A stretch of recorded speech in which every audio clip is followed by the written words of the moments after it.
ਬਖਸ਼ਿਸ਼ ਕਰ ਰਹੇ ਹਨ ਨਾਉ ਨੀਰ ਚੰਗਿਆਈਆਂ। ਨਾਉ ਭਾਵ ਕਿ ਨਾਮ, ਨੀਰ ਦਾ ਮਤਲਬ ਹੈ ਪਾਣੀ, ਜਲ, ਚੰਗਿਆਈਆਂ। ਸਭ ਕਹਿੰਦੇ ਪਰਮਾਤਮਾ ਅਕਾਲ ਪੁਰਖ ਕਰਤੇ ਦਾ ਨਾਮ ਹੀ ਤੇਰੇ ਲਈ ਨਿਰਮਲ ਜਲ ਹੈ। ਕਿ ਚੰਗਿਆਈਆਂ ਤੇ ਨਾਮ ਰੂਪੀ ਇਸ ਨਿਰਮਲ ਜਲ ਦੇ ਅੰਦਰ ਇਸ਼ਨਾਨ ਕਰਕੇ ਬੰਦਾ ਜਿਹੜਾ ਉਹ ਵੀ ਨਿਰਮਲ ਹੋ ਜਾਂਦਾ ਹੈ। ਹੁਣ ਨਾਮ ਨੂੰ ਨਿਰਮਲ ਕਿਹਾ, ਨਾਮ ਨੂੰ ਪਾਣੀ ਕਿਹਾ, ਜਲ ਕਿਹਾ, ਨਾਉ ਨੀਰ ਚੰਗਿਆਈਆਂ।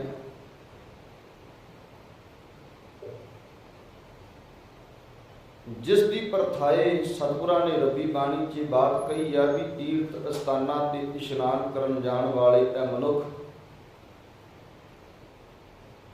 ਤੈਨੂੰ ਲੋੜ ਨਹੀਂ ਆ ਕਿ ਜਗ੍ਹਾ ਜਗ੍ਹਾ ਤੇ ਤੀਰਥ ਅਸਥਾਨਾਂ ਤੇ ਜਾ ਕੇ ਇਸ਼ਨਾਨ ਕਰਦਾ ਫਿਰੇ।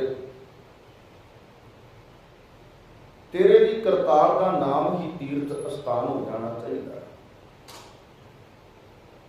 ਕਰਤਾਰ ਦਾ ਨਾਮ ਜਪੇ ਤੇ ਤੈਨੂੰ ਘਰ ਬੈਠਿਆਂ ਕੀ ਤੀਰਥ ਅਸਥਾਨ ਦਾ ਫਲ ਮਿਲ ਜਾਵੇ। ਇਸ ਲਈ ਮੇਰੇ ਸਤਿਗੁਰਾਂ ਨੇ ਰੱਬੀ ਬਾਣੀ ਦੇ ਅੰਦਰ ਇਹ ਬਾਤ ਲਿਖੀ ਗਈ ਕਿ ਤੀਰਥ ਨਾਮਨ ਜਾਉ ਤੀਰਥ ਨਾਮ ਹੈ। ਮੈਂ ਨਾਮ ਰੂਪੀ ਤੀਰਥ ਤੇ ਜਾ ਕੇ ਇਸ਼ਨਾਨ ਕਰਦਾ, ਮੇਰੇ ਲਈ ਉਹੀ ਤੀਰਥ ਅਸਥਾਨ ਹੈ ਜਿੱਥੇ ਅਸੀਂ ਬੈਠੇ ਹਾਂ।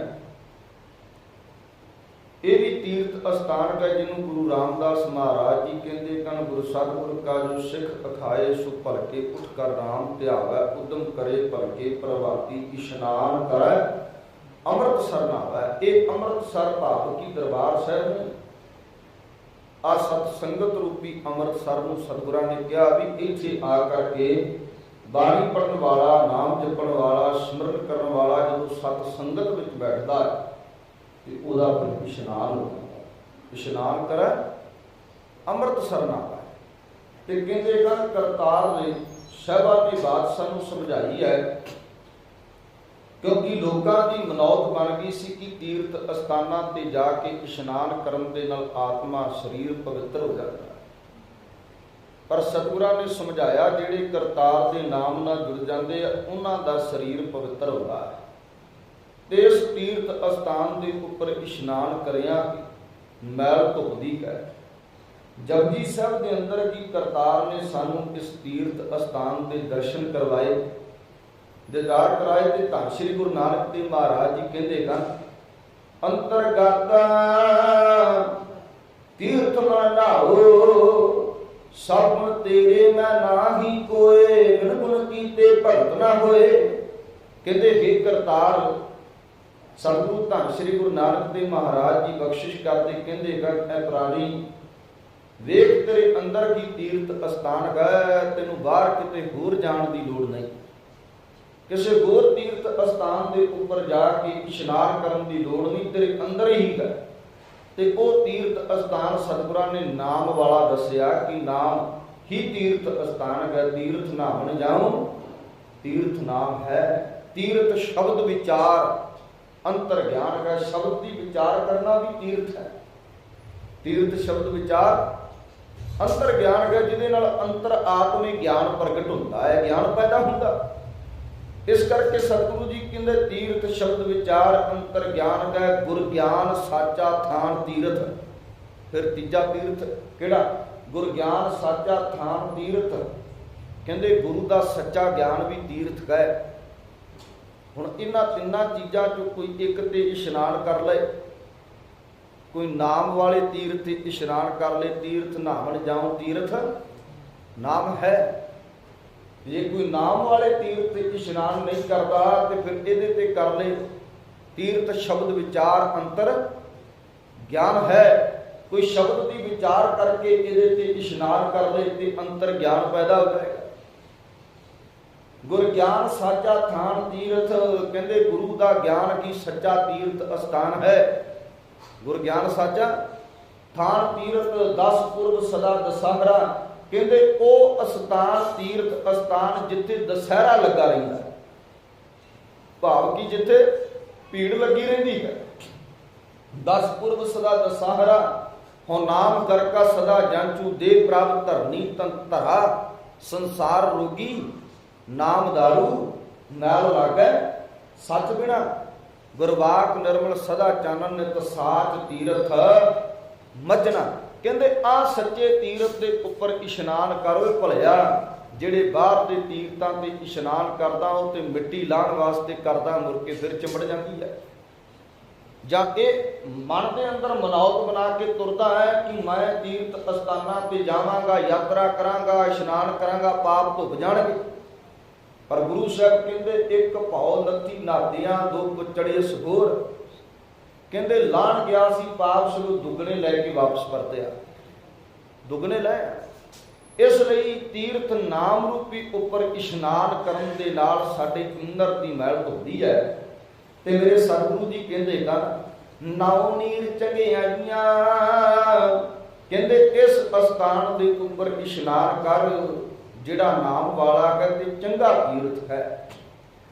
ਤੇ ਸਤਿਗੁਰੂ ਜੀ ਅਗਲੀ ਗੱਲ ਕਰਦੇ ਆ, ਕਹਿੰਦੇ ਸਤ ਪਰਮਲ ਤਨਵਾਸ, ਤੇ ਕਹਿੰਦੇ ਕਿ ਸਤ ਨੂੰ ਧਾਰਨ ਕਰਨਾ ਮਾਨੋ ਕਿ ਆਪਣੇ ਸਰੀਰ ਨੂੰ ਸੁਗੰਧੀ ਲਾਣੀ। ਜਦੋਂ ਇਸ਼ਨਾਨ ਕਰਦਾ ਬੰਦਾ, ਇਸ਼ਨਾਨ ਕਰਨ ਤੋਂ ਬਾਅਦ ਡਰੈਸਅਪ ਹੁੰਦਾ ਹੈ, ਤਿਆਰ ਹੁੰਦਾ ਹੈ, ਤੇ ਤਿਆਰ ਹੋਣ ਤੋਂ ਬਾਅਦ ਬੰਦਾ ਫਿਰ ਅਗਲਾ ਕੰਮ ਕਰਦਾ ਵੀ ਸੁਗੰਧੀ ਲਾਉਂਦਾ ਆਪਣੇ ਕੱਪੜਿਆਂ, ਵੀ ਮੇਰੇ ਕੋਲੋਂ ਸਾਰਿਆਂ ਨੂੰ ਖੁਸ਼ਬੂ ਆਵੇ। ਸੁਗੰਧੀ ਵਰਤਦੇ ਹਾਂ ਅਸੀਂ, ਕੋਈ ਇਤਰ ਲਾਉਂਦਾ, ਕੋਈ ਸੈਂਟ ਲਾਉਂਦਾ, ਕੁਝ ਲਾਉਂਦਾ, ਸੁਗੰਧੀ ਆਵੇ ਮੇਰੇ ਕੱਪੜਿਆਂ 'ਚ ਜਾਂ ਮੇਰੇ ਕੋਲ। ਸਤਿਗੁਰੂ ਜੀ ਕਹਿੰਦੇ ਹਨ ਜਿਹੜੀ ਤੂੰ ਕੱਪੜਿਆਂ ਨੂੰ ਸੁਗੰਧੀ ਲਾਉਂਦਾ ਹੈ, ਕੁਝ ਟਾਈਮ ਦੀ ਹੈ, ਕੁਝ ਸਮੇਂ ਦੀ ਉਤਰ ਜਾਂਦੀ ਹੈ, ਖਤਮ ਹੋ ਜਾਂਦੀ ਹੈ। ਕਿਉਂਕਿ ਕੁਝ ਇਤਰ ਐਸੇ ਨੇ ਜਿਨ੍ਹਾਂ ਦੀ ਬਹੁਤ ਲੰਮਾ ਸਮਾਂ ਖੁਸ਼ਬੂ ਰਹਿੰਦੀ ਹੈ, ਤੇ ਕੁਝ ਦੀ ਕੁਝ ਪਲ ਲਈ ਹੁੰਦੀ ਹੈ, ਕੁਝ ਘੰਟੇ ਲਈ, ਤੇ ਫਿਰ ਉਹ ਉੱਡ ਜਾਂਦੀ ਹੈ। ਪਰ ਮੇਰੇ ਸਤਿਗੁਰੂ ਜੀ ਕਹਿ ਰਹੇ ਨੇ ਤੂੰ ਇਤਰ ਲਾਣਾ ਹੈ, ਤੂੰ ਖੁਸ਼ਬੂ ਲਾਣੀ ਹੈ, ਤੇ ਸਤ ਦੀ ਲਾ। ਜਦੋਂ ਸਤ ਦੀ ਖੁਸ਼ਬੂ ਲਾਵੇਂਗਾ ਨਾ, ਇਹ ਖੁਸ਼ਬੂ ਸਦਾ ਲਈ ਆਉਂਦੀ ਰਹੇ, ਇਹ ਖਤਮ ਹੋਣ ਵਾਲੀ ਨਹੀਂ। ਜਿਹੜੇ ਬੰਦੇ ਸੱਚੇ ਹਨ ਉਹਨਾਂ ਦੇ ਕੋਲ ਬੈਠਿਆਂ ਸਤ ਦੀ ਖੁਸ਼ਬੂ ਆਉਂਦੀ ਹੈ, ਸਤ ਦੀ ਖੁਸ਼ਬੂ, ਕਿਉਂਕਿ ਉਹਨਾਂ ਦੇ ਅੰਦਰ ਝੂਠ ਨਹੀਂ ਹੈ। ਤੇ ਜਿਹੜੇ ਸੱਚੇ ਹਨ ਉਹ ਸੱਚ ਦੀ ਖੁਸ਼ਬੂ ਵੰਡਦੇ ਨੇ ਦੁਨੀਆ ਨੂੰ, ਸਮਾਜ ਨੂੰ, ਲੋਕਾਂ ਨੂੰ। ਤੇ ਜਿਹੜੀ ਆ ਬਾਹਰੀ ਤੌਰ ਤੇ ਖੁਸ਼ਬੂ ਹੈ ਇਹ ਕੁਝ ਸਮੇਂ ਦੀ ਉੱਡ ਜਾਂਦੀ ਹੈ, ਸੱਚ ਦੀ ਖੁਸ਼ਬੂ ਸਦਾ ਦੀ ਰਹਿੰਦੀ ਹੈ। ਔਰ ਇੱਥੋਂ ਤੱਕ ਨਹੀਂ ਕਿ ਜਦੋਂ ਤੱਕ ਸੰਸਾਰ ਦੀ ਧਰਤੀ ਤੇ ਬੰਦਾ ਵਿਚਰਦਾ ਉਦੋਂ ਤੱਕ ਰਹਿੰਦੀ ਹੈ ਸੱਤ ਦੀ ਖੁਸ਼ਬੂ, ਨਹੀਂ। ਮੇਰੇ ਸਤਿਗੁਰੂ ਜੀ ਕਹਿੰਦੇ ਹਨ ਉਹਦੀ ਖੁਸ਼ਬੂ ਤਾਂ ਜਦੋਂ ਉਹ ਮਰ ਵੀ ਜਾਂਦਾ ਤਦੋਂ ਵੀ ਆਉਂਦੀ ਰਹੀ।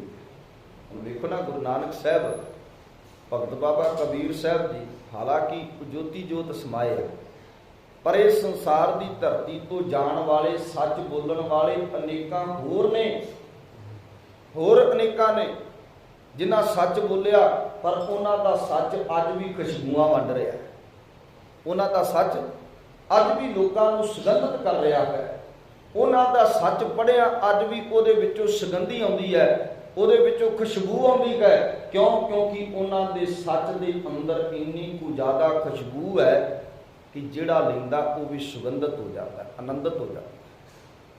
ਇਸ ਲਈ ਮੇਰੇ ਸਤਿਗੁਰੂ ਜੀ ਕਹਿ ਰਹੇ ਨੇ ਕਿ ਇਸ਼ਨਾਨ ਕਰਨ ਤੋਂ ਬਾਅਦ ਬੰਦਾ ਜਿਹੜੀ ਸੁਗੰਧੀ ਲਾਉਂਦਾ ਹੈ, ਮੇਰੇ ਸਤਿਗੁਰੂ ਕਹਿੰਦੇ ਤੂੰ ਸੱਤ ਦੀ ਲਾ ਭਲਿਆ, ਤੇ ਸੱਤ ਦੀ ਸੁਗੰਧੀ ਲਾਵੇਂਗਾ, ਇਹ ਸਦਾ ਲਈ ਖੁਸ਼ਬੂ ਰਹੇਗੀ, ਸਦਾ ਲਈ ਇਹਦੀ ਵਾਸ਼ਨਾ ਰਹੇਗੀ। ਤਾਂ ਮੁਖ ਗੋਵੇ ਉਜਲਾ ਲੱਖ ਦਾਤੀ ਇੱਕ ਦਾਤ, ਕਹਿੰਦੇ ਤਾਂ ਕਿ ਤੇਰਾ ਮੁਖ ਜਿਹੜਾ ਉਜਲਾ ਹੋਣਾ ਹੈ, ਸੁਰਖਰੂ ਹੋਣਾ ਹੈ। ਜੇ ਲੱਖਾਂ ਦਾਤਾਂ ਛੱਡ ਕੇ ਇੱਕ ਦਾਤੇ ਨੂੰ ਮੰਗ ਲੈ, ਲੱਖਾਂ ਦਾਤਾਂ ਛੱਡ ਕੇ ਇੱਕ ਦਾਤੇ ਨੂੰ ਮੰਗ ਲੈ ਤਾਂ ਮੁਖ ਉਜਲਾ ਹੋਣਾ। ਪਰ ਸਾਡੀ ਹਾਲਤ ਇਹ ਆ, ਅਸੀਂ ਦਾਤੇ ਨੂੰ ਛੱਡ ਕੇ ਲੱਖਾਂ ਦਾਤਾਂ ਮੰਗਦੇ ਆ ਨਾ। ਸਭ ਕਹਿੰਦੇ ਦੇਨਕਾਰ ਪ੍ਰਭ ਛੋੜ ਕੇ ਲਾਗੇ ਆਨ ਸੁਆਏ, ਨਾਨਕ ਕਹੂ ਨ ਸਿਜਈ ਬਿਨ ਨਾ ਵੈ ਪਤ ਜਾਏ। ਕਹਿੰਦੇ ਕਰਤਾਰ ਨੂੰ ਛੱਡ ਦਿੱਤਾ ਤੇ ਦਾਤਾ ਨਾਲ ਪਿਆਰ ਪਾ ਲਿਆ, ਦਾਤੇ ਦਾ ਖਿਆਲ ਕੋਈ ਨਹੀਂ ਹੈ। ਤੇ ਦਾਤਾਂ ਦੇ ਨਾਲ ਤੂੰ ਨੇਹ ਬਣ ਗਿਆ, ਦਾਤਾਂ ਨੂੰ ਹੀ ਪਿਆਰ ਕਰੀ ਜਾਂਦਾ, ਦਾਤੇ ਨੂੰ ਤੇ ਵਸਾਰ ਦਿੱਤਾ। ਤੇ ਸਾਹਿਬ ਨੇ ਇੱਥੋਂ ਤੱਕ ਕਿਹਾ, ਦਾਤ ਪਿਆਰੀ ਵਿਸਰਿਆ ਦਾਤਾਰਾ। ਕਹਿੰਦੇ ਦਾਤ ਇੰਨੀ ਕੁ ਜ਼ਿਆਦਾ ਪਿਆਰੀ ਹੋ ਗਈ ਕਿ ਦਾਤਾਰ ਵਿਸਰ ਗਿਆ। ਪਹਿਲਾਂ ਜਦੋਂ ਦਾਤ ਮਿਲੀ ਨਹੀਂ ਸੀ, ਉਦੋਂ ਤਰਲੇ ਵਾਸਤੇ ਨਾਮ ਸਿਮਰਨ, ਲਕੀਰਾਂ ਮੱਥੇ, ਸੇਵਾ ਸਿਮਰਨ। ਪਰ ਜਿੱਦਣ ਦਾਤ ਮਿਲ ਗਈ ਉਦਣ ਸੇਵਾ ਛੁੱਟ ਗਈ, ਉਦਣ ਨਾਮ ਛੁੱਟ ਗਿਆ, ਉਦਣ ਇਹਨਾਂ ਚੀਜ਼ਾਂ ਦਾ ਖਹਿੜਾ ਹੀ ਛੱਡ ਦਿੱਤਾ, ਇਹਨਾਂ ਦੇ ਨਾਲ ਨਹੀਂ ਰਿਹਾ ਕੋਈ। ਤੇ ਕਿਉਂ? ਕਿਉਂਕਿ ਹੁਣ ਦਾਤ ਪਿਆਰੀ ਹੈ ਤੇ ਵਿਸਰਿਆ ਦਤਾਰਾ, ਦਤਾਰ ਵਿਸਰ ਗਿਆ। ਦਾਤਾ ਨਾਲ ਇੰਨਾ ਕੁ ਜ਼ਿਆਦਾ ਪਿਆਰ ਹੈ ਬੰਦੇ ਦਾ ਕਿ ਹੁਣ ਦਤਾਰ ਚੇਤਾ ਨਹੀਂ ਹੈ, ਨਿਰੰਕਾਰ ਚੇਤਾ ਨਹੀਂ ਹੈ। ਤੇ ਮੇਰੇ ਸਤਿਗੁਰੂ ਜੀ ਕਹਿ ਰਹੇ ਨੇ, ਦਾਤਾ ਨੂੰ ਪਿਆਰ ਕਰਨ ਵਾਲਿਆ ਤੇਰਾ ਮੁਖ ਉਜਲਾ ਨਹੀਂ, ਸੁਰਖਰੂ ਨਹੀਂ ਹੋਣਾ, ਕਰਤਾਰ ਦੇ ਘਰ 'ਚ ਚੋਟਾਂ ਪੈਣੀਆਂ। ਸਭ ਕਹਿੰਦੇ ਆ ਕਿ ਉਹਨਾਂ ਦੇ ਮੂੰਹ ਉੱਪਰ ਚੋਟਾਂ ਨੇ, ਜਿਹੜੇ ਖਾਏ ਜਿਹੜੇ ਸਦੀਆਂ ਤੋਂ ਖਾਂਦੇ ਹੀ ਜਾ ਰਹੇ, ਉਹਨਾਂ ਦੇ ਮੂੰਹ ਤੇ ਚੋਟਾਂ। ਪਰ ਸਾਹਿਬ ਸੱਚੇ ਪਾਤਸ਼ਾਹ ਜੀ ਕਹਿੰਦੇ ਉਜਲੇ ਨੇ ਜਿਹੜੇ ਕਰਤਾਰ ਨੂੰ ਮੰਗਦੇ ਨੇ, ਦਾਤਾ ਨੂੰ ਨਹੀਂ ਮੰਗਦੇ। ਅਸੀਂ ਗੁਰੂ ਕੋਲ ਬਾਅਦ ਚਾਹੁੰਦੇ ਹਾਂ, ਪਹਿਲਾਂ ਵੱਡੀ ਲਿਸਟ ਬਣਾ ਕੇ ਆਉਂਦੇ ਹਾਂ ਤੇ ਲੱਖਾਂ ਦਾਤਾਂ ਆਪਣੇ ਦਾਤੇ ਤੋਂ ਮੰਗੀ ਜਾਂਦੇ ਆ, ਦਿਨ ਰਾਤ ਮੰਗਦੇ, ਦਿਨ ਰਾਤ ਦਾਤਾ। ਪਰ ਕਰਤਾਰ ਤੋਂ ਮੰਗੀਏ, ਦਤਾਰ ਨੂੰ ਮੰਗੀਏ, ਸਾਹਿਬ ਨੂੰ ਮੰਗੀਏ, ਦਾਤੇ ਨੂੰ ਮੰਗੀਏ ਵੀ ਦਾਤੇ ਆ ਕਿਰਪਾ ਕਰਕੇ ਤੇ ਤੂੰ ਪ੍ਰਾਪਤ ਹੋ ਜਾਏ ਦਾਤਾਂ, ਤੇ ਫਿਰ ਆਪਣੇ ਆਪ ਆ ਜਾਣਗੇ। ਪਰ ਅਸੀਂ ਮੰਗਦੇ ਖਾਂ ਦਾਤਾਂ ਨੂੰ, ਦਿਨ ਰਾਤ ਸਾਡੀ ਮੰਗ ਹੈ ਕਿ ਦਾਤਿਆ ਤੇਰੇ ਦਰ ਤੋਂ ਦਾਤਾਂ ਮਿਲ ਜਾਣ, ਦਾਤਾਂ ਮਿਲ ਜਾਣ, ਨਾਮ ਨਾ ਜਪਣਾ ਪਵੇ, ਦਾਤਾਂ ਮਿਲ ਜਾਣ, ਸੇਵਾ ਨਾ ਕਰਨੀ ਪਵੇ, ਦਾਤਾਂ ਮਿਲ ਜਾਣ, ਸਾਨੂੰ ਕੋਈ ਵੀ ਧਾਰਮਿਕ ਕਾਰਜ ਨਾ ਕਰਨਾ ਪਵੇ। ਤੇ ਉਹਦੇ ਲਈ ਫਿਰ ਸਾਡੇ ਕੋਲ ਫਿਰ ਡੱਬੇ ਨੇ, ਸਾਡੇ ਕੋਲ ਦੇਗਾ ਨੇ, ਸਾਡੇ ਕੋਲ ਬੜਾ ਕੁਝ ਹੈ, ਦਾਤ ਤੇ ਲੈ ਲੈਣੀ ਹੈ, ਪਰ ਉਹਦੇ ਲਈ ਨਾਮ ਨਹੀਂ ਜਪਾਂਗੇ, ਸੇਵਾ ਨਹੀਂ ਕਰਾਂ, ਧਾਰਮਿਕ ਕਾਰਜ ਨਹੀਂ ਕੋਈ ਕਰਾਂਗੇ, ਪਰ ਪੈਸਾ ਸਾਡੇ ਕੋਲ ਬੜਾ, ਜੋ ਕਹੇਗਾ ਤੇਰੇ ਦਰ ਤੇ ਚੜਾ ਦੇਵਾਂਗੇ। ਤੇ ਕੋਈ ਰੱਬ ਹੋਵੇ ਤੇ ਉਹ ਕਵੇ ਵੀ ਮੈਂ ਮੰਗਦਾ, ਜਿਹੜਾ ਤੂੰ ਕਹਿਣਾ ਵੀ ਤੈਨੂੰ ਆਹ ਚੜਾ ਕੇ ਤੇ ਆਹ ਦਾਤ ਪ੍ਰਾਪਤ ਕਰ ਲਵਾਂ। ਹੋਰ ਜਿਹੜਾ ਦਾਤਾਂ ਦਿੰਦਾ ਹੈ ਉਹਨੂੰ ਤੇ ਲੋੜ ਹੀ ਨਹੀਂ ਕਿਸੇ ਚੀਜ਼ ਦੀ, ਉਹਨੂੰ ਲੋੜ ਨਹੀਂ ਹੈ ਤੇਰੀ, ਤੈਨੂੰ ਲੋੜ ਹੈ ਉਹਦੀ, ਕਿਉਂਕਿ ਤੂੰ ਮੰਗਤਾ ਹੈ, ਉਹ ਦਾਤਾ ਹੈ। ਤੇ ਅਸੀਂ ਕਈ ਵਾਰੀ ਮੰਗਤੇ ਵੀ ਦਾਤੇ ਬਣ ਜਾਂਦੇ ਹਾਂ, ਕੋਈ ਚੀਜ਼ ਚੜਾ ਕੇ ਅਸੀਂ ਸਮਝਦੇ ਹਾਂ ਬਹੁਤ ਵੱਡੇ ਦਾਤੇ, ਪਰ ਨਹੀਂ। ਇਸ ਕਰਕੇ ਕਰਤਾਰ ਨੂੰ ਮੰਗੀਏ, ਦਾਤਾਂ ਨੂੰ ਛੱਡੀਏ। ਸਾਹਿਬ ਕਹਿੰਦੇ ਲੱਖ ਦਾਤੀ ਇੱਕ ਦਾਤ, ਲੱਖਾਂ ਦਾਤਾਂ ਨੂੰ ਛੱਡ ਕੇ ਇੱਕ ਦਾਤੇ ਨੂੰ ਮੰਗੀਏ। ਦੁੱਖ ਤਿਸੈ ਪੈ ਆਖੀਐ, ਸੁਖ ਜਿਸੈ ਦੀ ਪਾਸ।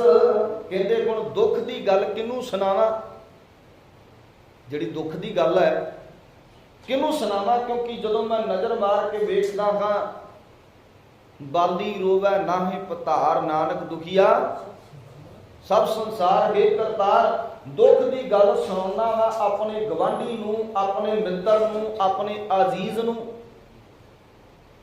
ਪਰ ਜਿਹਨੂੰ ਮੈਂ ਦੁੱਖ ਦੀ ਗੱਲ ਸੁਣਾਉਣਾ ਉਹ ਤੇ ਮੇਰੇ ਤੋਂ ਵੀ ਡਾਢਾ ਦੁਖੀ ਹੈ। ਮੈਂ ਆਪਣਾ ਇੱਕ ਦੁੱਖ ਫਰੋਲਿਆ, ਉਹਨੇ ਮੇਰੇ ਅੱਗੇ 100 ਦੁੱਖ ਫਰੋਲ ਦਿੱਤੇ।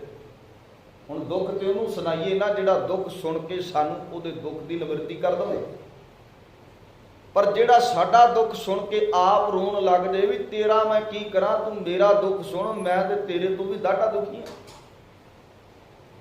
ਹੁਣ ਦੁੱਖ ਤੇ ਉਹਨੂੰ ਤਾਂ ਸੁਣਾਇਆ ਸੀ ਵੀ ਮਨ ਹਲਕਾ ਹੋ ਜਾਏਗਾ, ਹੌਲਾ ਹੋ ਜਾਏਗਾ, ਪਰ ਜਦੋਂ ਅਗਲੇ ਨੇ ਆਪਣਾ ਵੱਡਾ ਦੁੱਖ ਦੱਸਿਆ, ਮਨ ਹਲਕਾ ਹੌਲਾ ਕੀ ਹੋਣਾ ਸੀ, ਸਗੋਂ ਭਾਰਾ ਹੋ ਗਿਆ।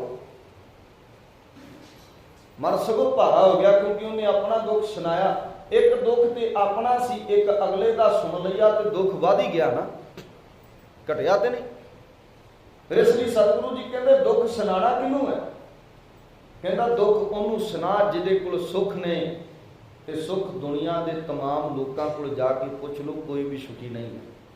ਕੋਈ ਔਲਾਦ ਕਰਕੇ ਦੁਖੀ ਆ, ਕੋਈ ਪੈਸੇ ਕਰਕੇ ਦੁਖੀ ਆ, ਕੋਈ ਜ਼ਿਆਦੀ ਧਨ ਦੌਲਤ ਕਰਕੇ ਦੁਖੀ ਆ, ਕੋਈ ਘੱਟ ਕਰਕੇ ਦੁਖੀ ਆ। हरेक बंदा समाज के अंदर दुखी है। जे कोई सुखी है तो एक अकाल करता सुखी है। इस करके लोगों को दुख सुनाने वाले आ, लोगों को ना सुना दुख। लोगों ने दुख वडाउने नहीं, लोगों ने दुख जताने ने। तेरे दुख नूं लोगों ने वडाउणा नहीं। जे तू अपनी नूह का, अपने पुत्र का, किसी का भी दुख जाके किसी को सुनावेगा ना, तो उन्हें तेरा दुख सुन करके ये नहीं कहना भी डाडा दुखी तां मेरे को दुख सुनाया। तेरा दुख 10 जणियां नूं होर सुनावेगा भी फलाने बंदे दी ते नूह तंग कर दिया, फलाने बंदे का ते पुत्र नशई है। वो अगले नूं वंडेगा क्यों? क्योंकि ये बदनाम हो जाए। पर तुमको ही दुख आकर फिर उन्हें निवृत्ति कोई नहीं करनी, क्योंकि ਉਹਦੇ ਕੋਲ निवृत्ति कर ली कुछ नहीं है। इस करके तू बड़ा दुख अपने परिपूर्ण परमात्मा नूं सुना, जिन्हें सुन के जताना नहीं है।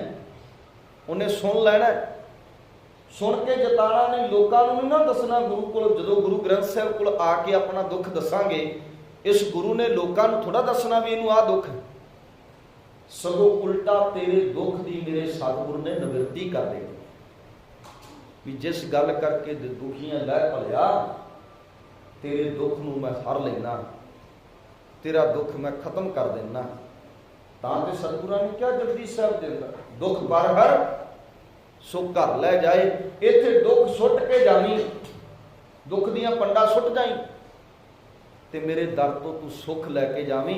इस करके दुख सुनान लगे हो ते अपने रब नूं सुनाया करो, अपने साहब नूं दुख सुनाओ। जिन्हें दुख सुन भी लेना है ते साडे दुख की निवृत्ति करके सानू सुख भी दे देना।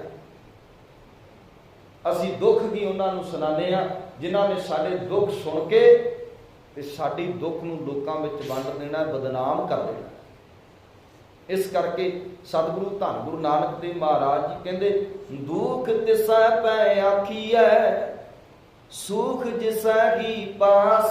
जिदे कोल सुख ने उन्होंने अपना दुख दस, जिदे कोल सुख नहीं उन्होंने दुख दसन का फायदा कोई नहीं, क्योंकि तेनू होर दुखी करेगा। अगली गल सतगुरु कहते सब कहते सो क्यों मनो विसारीऐ जाके जी प्राण। कहते उन्होंने मनो क्यों वसारीए, उन्होंने मनो क्यों वसारीए जिदे सदका साडे प्राण चलते पे जिन दे अंदर। आपो अपने मना झात मार के वेखिए कि सानू को चेता जिहड़ा साडे प्राण चला रहा है, जिहदी बदौलत साडे प्राण चल रहे ने, कि वो सानू चेता है। कुछ समय भी चेता जदों असीं गुरु घर आउणे आ, बस उदों ही चेता रहिंदा है। उदों मुड़ के ते साडी चेता शक्ति चों भुल जाता। बहुतियां दे अंदरों भुल जाता, बहुत थोड़े ने जिन्होंने चेते रहिंदा, जिन्होंने याद रहिंदा। वो हर गल च कहणगे मेरे रब ने कीता, मेरा रब करदा। बहुत घट लोग ने जिहड़े बात के, नहीं तो मेरे वर्गे कहंदे आ जे काम चंगा हो रहा मैं कीता है, मैं इत्थों तक पहुंचिया, मेरी ये हिम्मत सी। पर बहुत थोड़े ने जिहड़े कहंदे रब दा शुक्र है उन्हें इत्थों तक पहुंचाया, ते अगे भी पहुंचाउण वाला वो है। इस करके ना शुक्रे बहुत ने, शुक्र करने वाले घट ने। सो क्यों मनो वसारीऐ, सब कहते उन्होंने क्यों अपने मन तो वसारीए जिहदे सदका साडी ये जिंद है। आखां जीवा विसरै मर जाऊं, आखण औखा साचा नाऊं। साचे नाम की लागा भूख, उत भूखा खाए चलियां दुख। सो क्यों विसरै मेरी माए, साचा साहिब साचा नाम। सच्चा नाम कभी भी विसरे ना, क्योंकि ਉਹਦੇ सदका की साडे प्राण चलते पे। जे वो विसर गया तो समझ लो साडे जिहड़े प्राण ने ये किसी अर्थ नहीं। ते सानू ते भाई विसरिया होया, सानू ते चेता नहीं। सच है, सानू नहीं चेता, सानू पैर पैर ते भुलिया होया, पर वो पैर पैर ते चेता। निमख निमख पल पल चेता रवे मेरा करतार, मेरा सतगुरु। सब कहते सो क्यों मनो वसारिया, सच है जिन्हों ने मनो तो रब नूं वसार दिता ना। एक साखी का मैं जिक्र हुणे पढ़ रहा सा, ते कहते गुरु नानक साहब जी के वक्त की साखी है। कहते जंगल में जांदियां एक मुर्दा पिया सी, ते मुर्दे नूं वेख करके उत्थे बघियाड़, क्योंकि उन्हें गुरु नानक साहब के दीदार किए, वो मुर्दा वेख के पैरों वालों सूंघिया। पहला उन्हें उस बंदे नूं, फिर उहदे हत्थ सूंघे, फिर उहदे सिर वाल सूंघिया, ते सूंघ के उस बघियाड़ ने उस मुर्दे नूं खाधा। हुण एक कौतक गुरु नानक साहब भाई लैणा जी वेख रहे सी। हुण एक कौतक वेख के ते भाई लैण ने पुछया, दतार ये की बात है कि भुखा बघियाड़ होवे, खूनखार, जिहदा काम है मुर्दा खाना, ते मुर्दा सही सलामत सामने पिया है, ते इन्हें सूंघिया ते खाधा कोई नहीं। कारण की है? इस मुर्दे नूं नहीं खाधा इन्हें। ते धन श्री गुरु नानक देव महाराज जी कहते, मरदानिया इस बघियाड़ के उपर दृष्टि पै गई साडी, ते इस करके इनू पहचान हो गई। कहते पैरों वाल सूंघिया इन्हें, ते इन्हें महसूस किया भी ये बंदे दे पैर कभी भी संगत वाल चल के नहीं गए, तां करके इनू छड्ड दिता। कहता जी हथ सूंघे ने, कहता इन्हें हथ सूंघे तां कि इस बंदे ने कभी अपने इन्हां हत्थां नाल दान नहीं किया। कहता सिर, ते कहता सिर वाल सूंघ के इन्हें महसूस किया है कि इस बंदे का सीस कभी भी रब अगे नहीं चुकया, परमात्मा अगे नहीं चुकया। ते इस करके ना शुक्रे बंदे नूं खाना चंगा नहीं समझदा है। बघियाड़े दे उपर साडी दृष्टि पै, ये हिसाब लाओ कि जिहदे अंदर नाम नहीं है उन्होंने ते जानवर भी पसंद नहीं करते, ते रब ने कित्थों सानू पसंद करना। उन्होंने जानवर भी पसंद नहीं करता, रब ने कित्थों पसंद करना।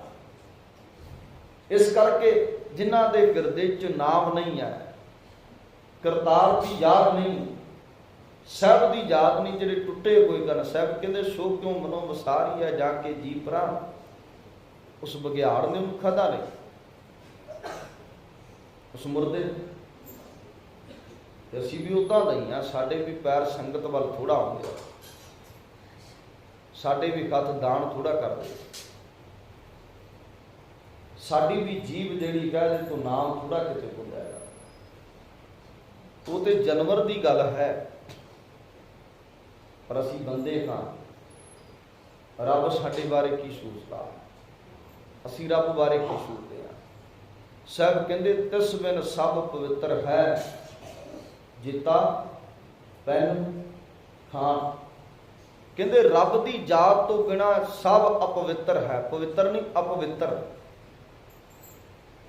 जिन्ना कुछ भी असी खाने आ, जिन्ना कुछ भी असी पहनते हैं, बाबा होर खाना खुशी खवार, जित खादा तन पीड़िया मन में चला बकार। बाबा होर पहनन खुशी खवार, जित पैदा तन पीड़िया मन में चला बेकार। ते भी क्या बाबा होर चढ़ना खुशी खवार, जित चढ़िया तन पीड़िया मन में चला बेकार। भी सवारी करनी हो चंगी गड्डी हो, पर जे गड्डी च बैठिया रब चेता नहीं आता तो फिर याद रख, कि वो गड्डी वड्डी गड्डी उपर बहना भी तेरा खुशी खवार है। सब कहते तिस बिन सब पवित्र है, जे रब का नाम नहीं लेंदे, गड्डी च बैठो तो सब तो पहला रब नूं चेता करो, परमात्मा नूं चेता करो भी तेरा शुक्र है तुम्हें दात मिली। एक थां तो दूजी थां ते जाण दी दात ही है ना। उंज गड्डियां पिछे लिखाण जोगियां भी ये बेदात तेरी दतार नहीं। जदों सीट ते बैठे सलफ मारे ते गेर पाण तो पहला रब दा शुक्रिया अदा करे। रोटी थाली विच होवे